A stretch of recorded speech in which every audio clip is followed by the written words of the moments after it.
రమణాశ్రమ లేఖలు 36వ లేఖ కౌపీనవంతః ఖలు భాగ్యవంతః ఫిబ్రవరి 5, 1946.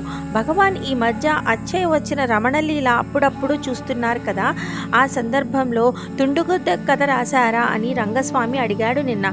ఆ కథ పుస్తకంలో లేనందున భగవాన్ ఇలా చెప్పారు. నేను పచ్చయమ్మన్ కోవెలలో ఉండగా సుమారు 40 ఏళ్ళు కావచ్చు.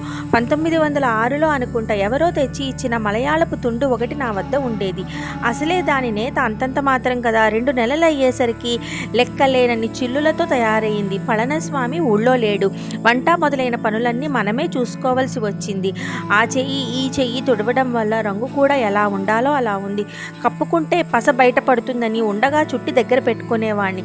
అది ఎలా ఉంటే మనకేం, పని గడిస్తే సరిపోయే. స్నానం చేసినప్పుడు అలాగే తుడుచుకొని చాటుగా ఆరవేసుకుని 2వ గంటకి తెలియకుండా కాపాడుకుంటూ వచ్చాను.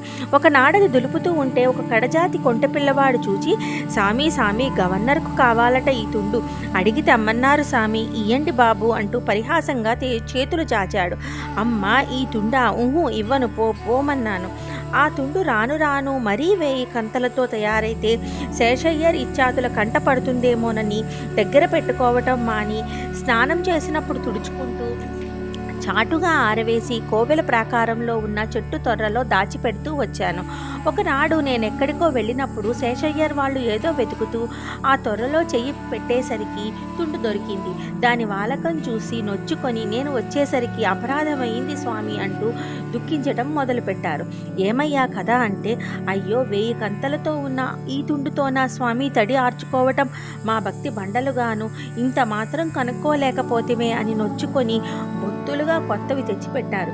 ఈ కథకు ముందే ఇంకొకటి కూడా జరిగింది.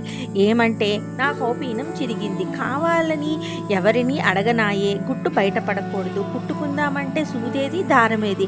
కడకొక రక్కస ముళ్ళు సంపాదించి ఆ కౌపీనంలోని నూలు మెలిపి ఆ ముళ్ళుకు ఒక కంత చేసి దారం దూర్చి ఎలాగో కుట్టి ఆ కుట్లు కనపడకుండా మడిచి ధరించేవాణ్ణి.